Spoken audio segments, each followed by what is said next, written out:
দুজন স্বামী স্ত্রী হঠাৎ একসাথে ফিরে গেল 10 বছর আগের জীবনে। কিন্তু এবার তারা আগের মতো একসাথে নয়, আলাদা পথে হাঁটলো দুজনেই। নারী এবার বেছে নিল তার পুরনো প্রেম সাদা চাঁদকে। পূর্বজন্মের স্মৃতি কাজে লাগিয়ে একের পর এক বিনিয়োগে সফল হলো আর হয়ে উঠেও শেয়ার মার্কেটের সবচেয়ে নামকরা নারী বিনিয়োগকারী। একদিন এক ব্যবসায়িক পার্টিতে সে তার প্রেমিকের হাত ধরে ঢুকলো সবার সামনে, কিন্তু চোখে পড়লো তার হারিয়ে যাওয়া প্রাক্তন স্বামী। ময়লা কাজের পোশাক পরে দাঁড়িয়ে আছে সে।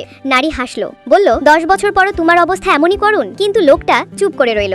সে ভাবলো, আগের জন্মে ওর জন্যই আমি নিজের পড়াশোনা, স্বপ্ন সব ছেড়ে দিয়েছিলাম, শুধু যেন ওর মা সুস্থ হয়। প্রতিদিন শুকনো রুটি খেয়েছি, কিন্তু ও বলেছিল তুমি গরিব, তোমার কিছুই হবে না। তারপর ডিভোর্সের দিন, গাড়ি দুর্ঘটনা, আর সেই মৃত্যুর মুখ থেকেই দুজনের পূর্ণ জন্ম। এই জন্মে পুরুষটা বদলে গেল, আর কাউকে খুশি করার জন্য নয়, নিজের স্বপ্নের জন্য বাঁচলো। পরিশ্রমে সে গড়ে তুললো স্টোরি গ্রুপ এবং বিয়ে করলো শহরের সবচেয়ে ধনী পরিবারের মেয়ে লিমাকে। সেদিন সে কাজের পোশাকেই চলে এলো সেই অনুষ্ঠানে। সাবেক স্ত্রী তাকে অপমান করে 10 লাখ টাকা ছুড়ে দিল। সে শান্তভাবে বলল, তুমি হয়তো আগের জন্মের স্মৃতি দিয়ে কিছু টাকা কামিয়েছো, কিন্তু এবার সময়টা বদলে গেছে।